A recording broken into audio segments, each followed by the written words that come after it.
Hello friends, welcome to the fourth part of Degrees of Comparison. We were learning the rules of ER and EST.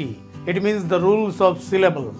આપણે એ સમજી રહ્યા હતા કે ER ક્યાં લાગશે અને EST ક્યાં લાગશે, એટલે કે કમ્પેરેટિવ ડિગ્રીના એડજેક્ટિવની પાછળ ER ક્યારે લાગે અને સુપરલેટિવ ડિગ્રીના એડજેક્ટિવની પાછળ EST ક્યારે લાગે છે. બરાબર, તો એમાં જ થોડા વધારે નિયમો આપણે શીખવાના છે. એ આપણે આ વિડીયોમાં શીખવાના છે.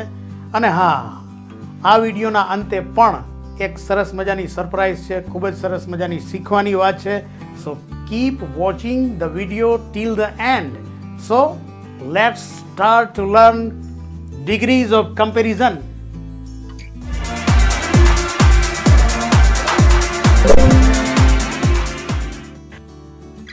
This is the rule. તો શું છે નિયમ એ જોઈએ. If disyllabic adjective ends with y, એટલે કે ડાયસિલેબિક મતલબ શું?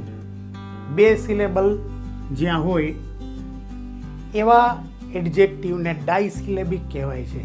એટલે કે જેના ઉચ્ચારણમાં બે વખત આપણું મોઢું જે છે એ ખુલતું હોય, બરાબર છે, જેમાં સ્વરનો ધ્વનિ બે વખત આવતો હોય, એવા જે એડજેક્ટિવ છે ને ડાયસિલેબિક એડજેક્ટિવ એવું કહેવાય. તો આ ડાયસિલેબિક એડજેક્ટિવ છે ને એની પાછળ વાય આવતો હોય, અથવા OW આવતું હોય, અથવા ER આવતું હોય અને LE આવતું હોય, તો શું થાય? There will be ER and EST in comparative and superlative degree. તો એમાં ER અને EST જ લાગશે. ER કમ્પેરેટિવ ડિગ્રીમાં અને EST સુપરલેટિવ ડિગ્રીમાં. તો એના એક્ઝામ્પલ્સ સમજીએ. પ્રીટી. તો પ્રીટી છે, આપણે બોલીએ છીએ પ્રીટી, ટુ સિલેબિક એડજેક્ટિવ. તો આનું થઈ જશે પ્રીટીયર અને સુપરલેટિવ પ્રીટીએસ્ટ. આ કમ્પેરેટિવ, આ સુપરલેટિવ. ત્યાર પછીનો શબ્દ છે નેરો. નેરોમાં આપણે અહીંયા જોયું નિયમમાં શું છે, OW એવું છેલ્લે આવે છે. તો OW આવે છે અહીંયા. તો આમાં પણ narrow, narrow, narrow two syllabic adjective છે. તો આ ટુ સિલેબિક એડજેક્ટિવ છે, પરંતુ આમાં અહીંયા OW આવે છે, એટલા માટે કમ્પેરેટિવમાં શું થશે? નેરોર અને નેરોએસ્ટ. બરાબર એ જ રીતે ક્લેવર,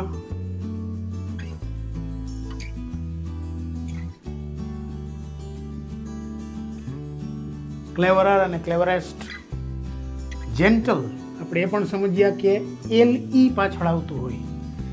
તો અહીંયા LE આવે છે, અહીંયા ER ના નિયમની વાત હતી. તો જેન્ટલ એ કમ્પેરેટિવમાં થશે જેન્ટલર અને સુપરલેટિવમાં gentlest. So this is the rule. There are other rules also, and we will go ahead in the learning of degrees of comparison.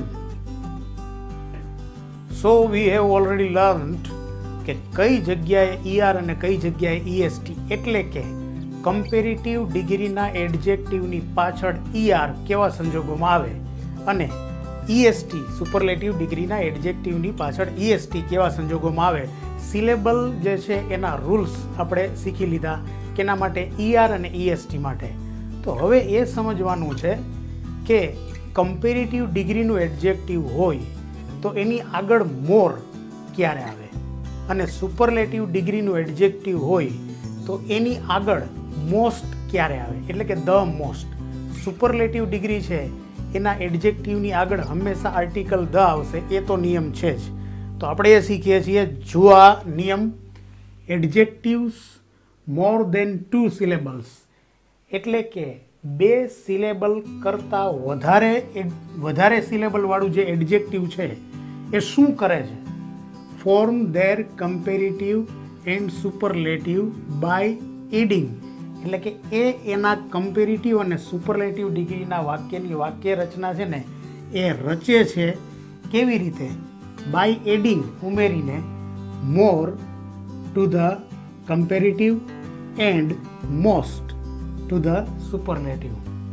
વાત એકદમ સિમ્પલ છે કે બે સિલેબલ કરતાં વધારે સિલેબલ વાળું જો એડજેક્ટિવ હશે તો એની આગળ કમ્પેરેટિવ ડિગ્રીમાં મોરનો ઉપયોગ થાય છે અને સુપરલેટિવ ડિગ્રીમાં મોસ્ટનો ઉપયોગ થાય છે.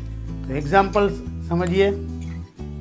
બ્યુટીફુલ, આમાં બ્યુટીફુલ મોર ધેન 2 સિલેબલ્સ, 2 સિલેબલ કરતાં વધારે આવે છે. એટલે અહીંયા બ્યુટીફુલર ને બ્યુટીફુલેસ્ટ એવું નહીં થાય. શું થશે? મોર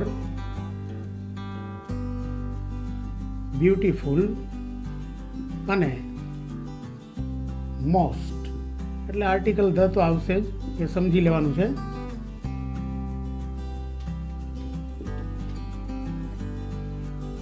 મોર બ્યુટીફુલ અને મોસ્ટ બ્યુટીફુલ બરાબર એવી જ રીતે ઇન્ટેલિજન્ટ શબ્દ છે ને એમાં પણ 2 કરતાં વધારે સિલેબલ આવે છે. એટલે મોર ઇન્ટેલિજન્ટ અને મોસ્ટ ઇન્ટેલિજન્ટ, આ રીતે મોર અને મોસ્ટનો ઉપયોગ થશે. અહીંયા ઇમ્પોર્ટન્ટ એવો શબ્દ છે તો આમાં પણ 2 કરતાં વધારે સિલેબલ છે. મોર ઇમ્પોર્ટન્ટ અને મોસ્ટ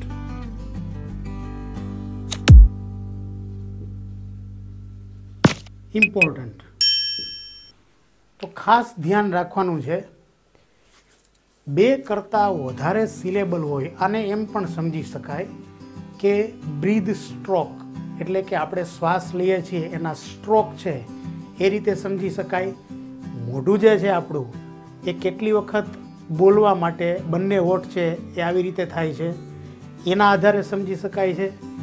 બેઝિક રૂલ એ છે કે સ્વરનો ધ્વનિ કેટલી વખત એડજેક્ટિવમાં આવે છે એના આધારે આપણે નક્કી કરી શકીએ કે આ એડજેક્ટિવ છે એ મોનોસિલેબિક છે, ડાયસિલેબિક છે કે પછી એમાં 2 કરતાં વધારે સિલેબલ છે.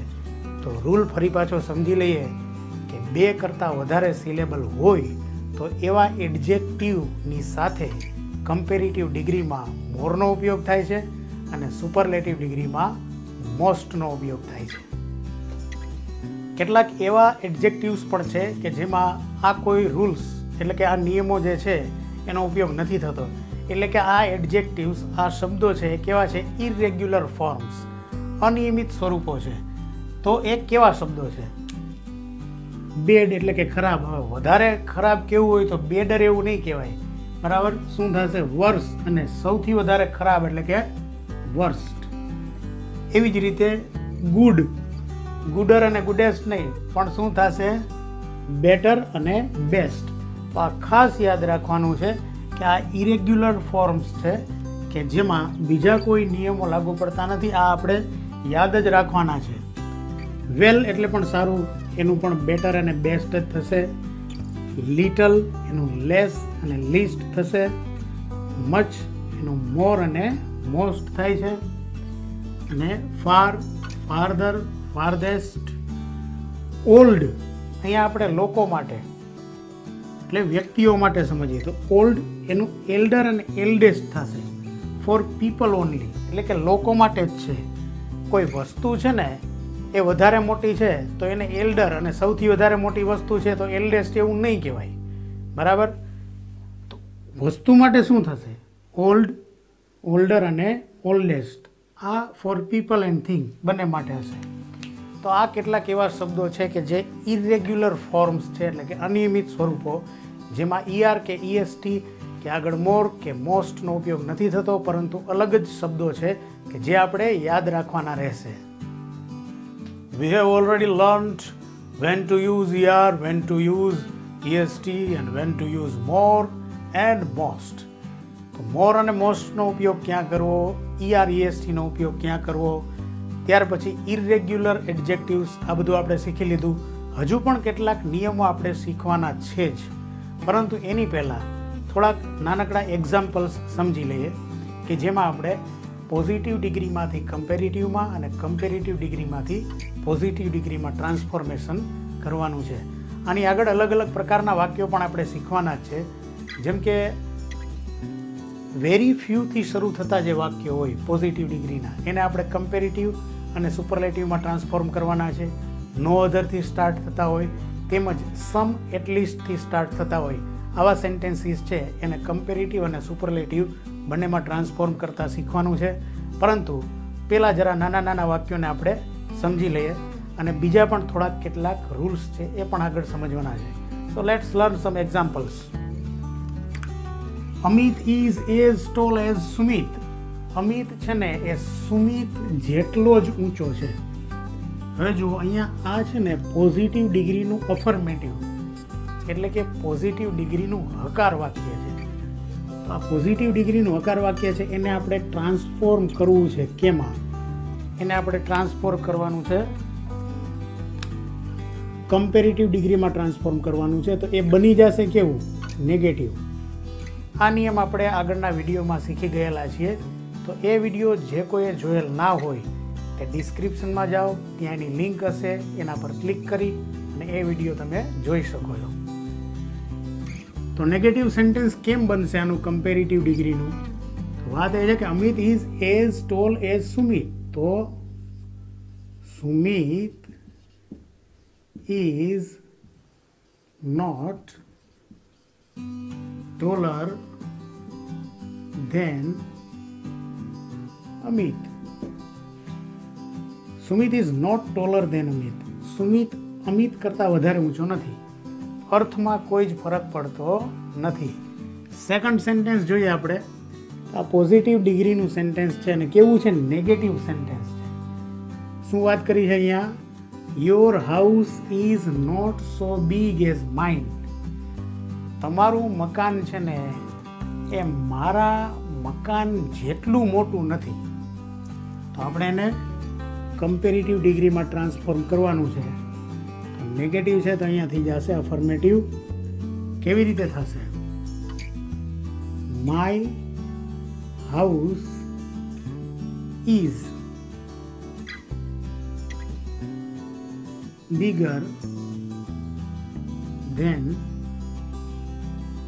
yours.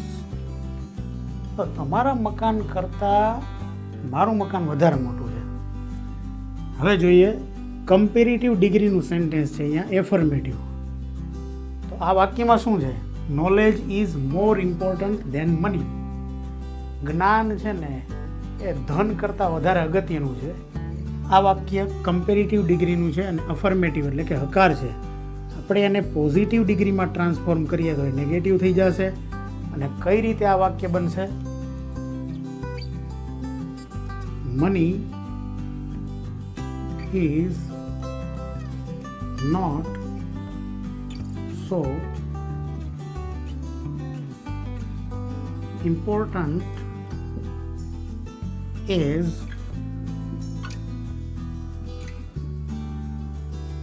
knowledge. Money is not so important as knowledge.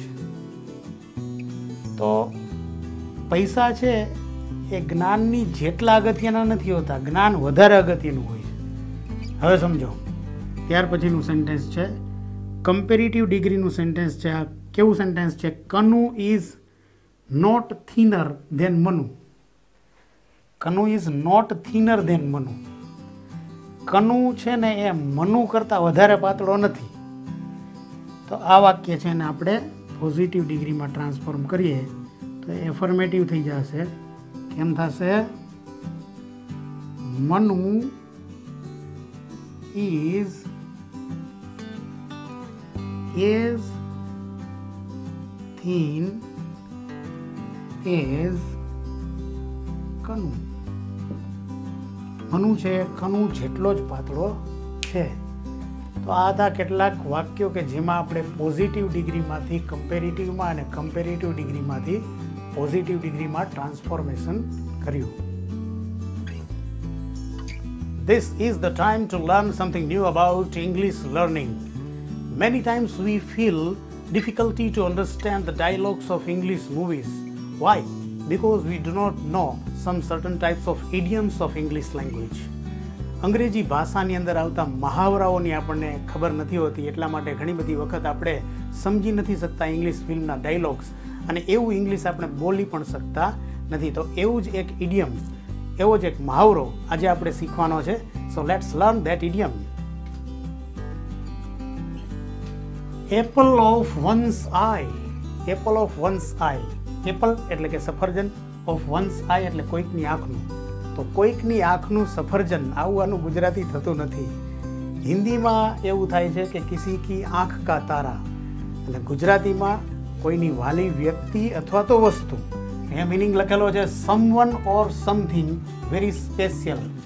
કોઈક અથવા કોઈક વસ્તુ ખૂબ જ ખાસ હોય, અંગત હોય, મનગમતી હોય ને, એને તમે એમ કહી શકો કે this is the apple of my eye. બરાબર?